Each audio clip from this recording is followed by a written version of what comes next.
ngicabanga ukuthi inyanga ezimbili noma ezintathu edlule khona insizwa nje bese ngiyaze iminyaka ewu15 ngithole kulonyaka ukuthi yazalwa through rape, you know. Insizwa seko40 ngeminyaka kodwa ila singitshena manje ukuthi kahle kahle ubaba wami angimazi sengineminyaka ewu40. Ingxoxo engibe nayo ke lo mfowethu yona ke sengenzeke ngabona ukuthi khona izinto ezinkulu engicabanga ukuthi zibalekile ngobaba okuzokwenza ukuthi noma ubani olalela njengamanje abe nakho ukuqonda. Lensizwa mangikhuluma nayo uthi inkinga enkulu abenayo ngokuzalwa through rape ukuthi okokuqala kwenze wanenkinga ukuthi azazi ukuthi uba. So mase sikhuluma ngeidentity ukuthi uba inkinga abafana abaningi abakhulayo ukuthi basuke befuna ukuzazi ukuthi bangoba and ubaba uma engekho eduze lokho kukunikeza inkinga wena ukuthi uzazi ukuthi uba. Ithi lensizwa itime ihambisa amalobolo kwanzima kwacishe kwangashadelwa ngenxa ukuthi umndeni ebekade letha kuwo amalobolo ube nokubuza ukuthi wena uba.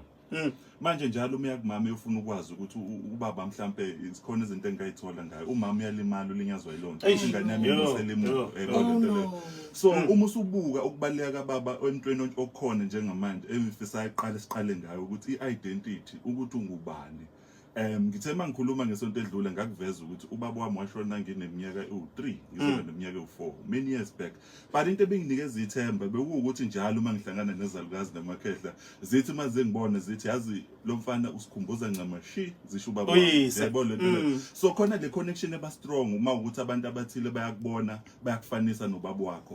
Umuntu onjengengane yomfana uyidinga kakhulu lonto ukuthi kube ne-association noma kube nobudlelwano obuthile, you know. So umuntu okhona njengamanje onengane ongayinakile lonto bengifisa ukuthi abe nakho ukuqonda ukuthi ibaluleke kakhulu. Insizwa mangikhuluma nayo sengizodlula kulesihloko salensizwa lena ithi into ayifisayo ukwazi isibongo sika baba wakhe lokho kukodwa kuzomsiza. Now ngakhathazeke ukuthi uzaleke kanjani kodwa nje azi isibongo. Yebo. And ngithe ngisacwaninga lapho tshata ngahlangana nolunye udaba lwaseNgilandi ngoba ngiyangithanda ukuthi masenze izinto ze-South Africa siqhathanise nakwamanye amazwe khona singeke sigcine sesibona ngazi ukuthi inkinga zikuthini. Khona insizwa ekuthiwa igama layo ulento lena uJonathan Husband isibongo husband wase-UK. Husband. Yeah, uthole from Kwenyana. How much George? Mr. Husband. Umkhonyana uthole seneminyaka ewu65 ukuthi wazalwa through rape naye.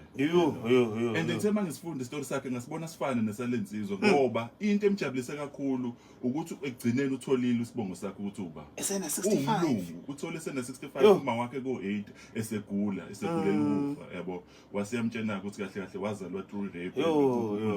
So ngizama ukuveza la ukuthi ngisho ungamazanga ubaba wakho ukwazi ukuthi uba, you know. And sengizodlula kuleli phuzu khona insizwa ngonyaka odlule ngasekhaya ngivakashile yakhala inyembezi.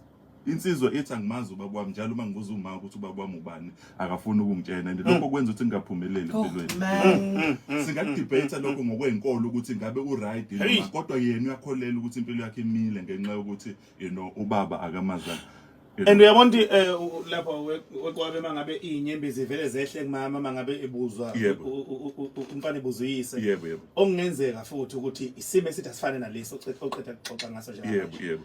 Ngeke size sazi. Kunjalo impela ngoba phela befanga ngabe kubalula ukuthi azame ukuchaza kodwa kuthi kube nzima ukuchaza. Enye into ebalekile bengifisa so uma kuukuthi khona umuntu wazala ngerape kodwa nakubazi kahle mhlophe ukuthi ubaba wakwenza into ebhlungu kodwa abe nakho ukuthi uyafisa ukumazi. So lokho kusho ukuthi kukhulu obaba abanakho empilweni zethu.